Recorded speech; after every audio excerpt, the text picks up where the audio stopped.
For more on the war and the deaths of those U.S. service members, let's go to Lucas Tomlinson in Tel Aviv for the latest. Lucas?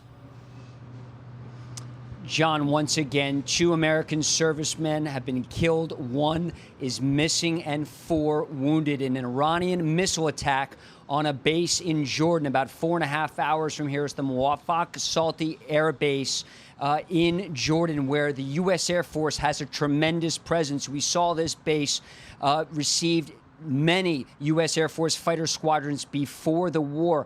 And while we have been made a big deal about the 2 U.S. Navy aircraft carrier strike groups and the dozens of warships in the region, the U.S. Air Force has not received as much attention, John, because of the sensitivity of the locations throughout the Arab world, and including here in Israel, where those jets are. We're talking F-16s, F-15s, F-35s, A-10 Warhogs, KC-135 refueling planes, KC-46, also the HH-60 Pavehawk rescue helicopters that we saw rescue that F-15E pilot and his Wizzo when they had to punch out over Iran.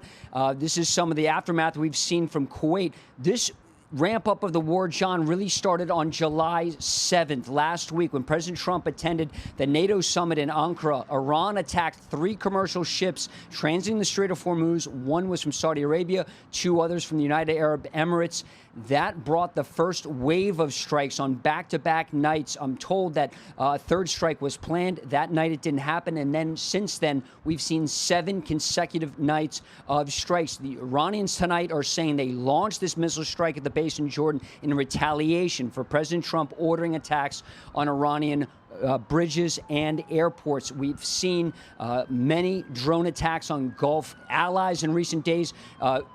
Dozens of drones have been fired at Kuwait, hitting that desalination plant and power plant in Kuwait. We've also seen Tomahawk cruise missiles being fired from guided missile destroyers, as you see here, and F-18 Super Hornets being launched from the USS George H.W. Bush and the Abraham Lincoln.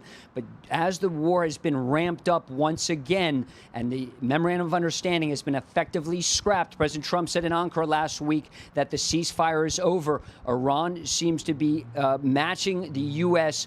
They're trying tit for tat. So as the U.S. forces continue to strike targets ashore, Iran is ramping up its strikes on bases in the region, particularly where there are U.S. servicemen. And once again, 2 American service members have been killed, 1 is missing, and 4 wounded. And there's been dozens of attacks in Bahrain, Kuwait, Jordan, in Qatar at Al Dhafra Air Base. That's the largest in the Middle East.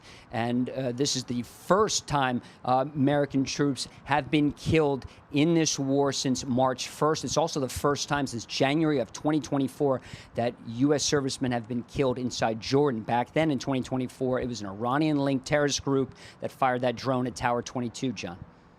I wonder, it's early yet after these attacks on places like Kuwait and other U.S. allies.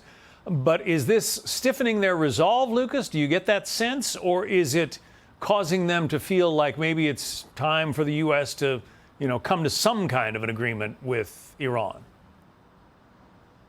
There's no question the Gulf allies are very angry, John, particularly when they're being hit at a water desalination plant. Kuwait gets 90% of its drinking water from these reverse osmosis units, essentially taking seawater, getting rid of the salt, and turning it into drinking water. And, of course, many civilians, people in Kuwait are drinking that water. And so when Iran hits those targets, the Trump administration, Gulf allies, they don't see those as military targets. But this is Iran.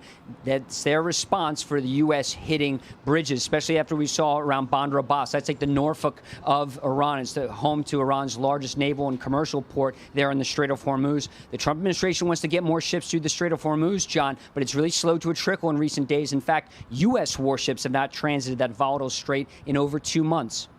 The president has also talked about the fact that, so much of the military hardware that the Iranians had has been destroyed. They don't have a navy anymore, but clearly they have some ability to fire drones and missiles. Where are they coming from? Are they getting new imports from China, or are these missiles and projectiles that have been hidden all this time, and they're just now trotting them out of some caves somewhere?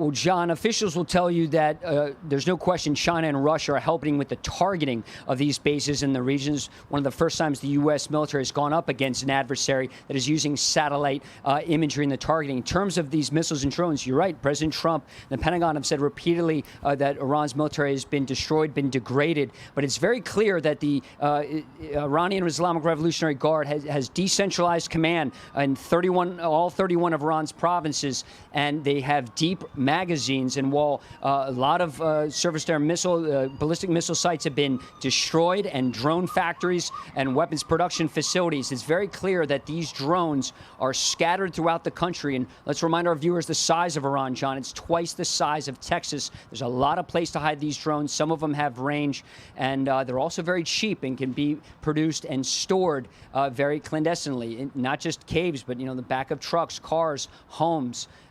It's a very challenging mission and operation for the U.S. military. It's one of the reasons you've seen these strikes increase. The Trump administration wants to reopen the Strait of Hormuz. The war has really been focused on this recently, and now you'll likely see an increase of strikes because to avenge the death of these 2 and perhaps 3 U.S. service members in the coming days. Good information there. Lucas Tomlinson. Lucas, thank you. Be sure to like and subscribe for all the Fox News latest on YouTube, and catch full shows streaming now on Fox One.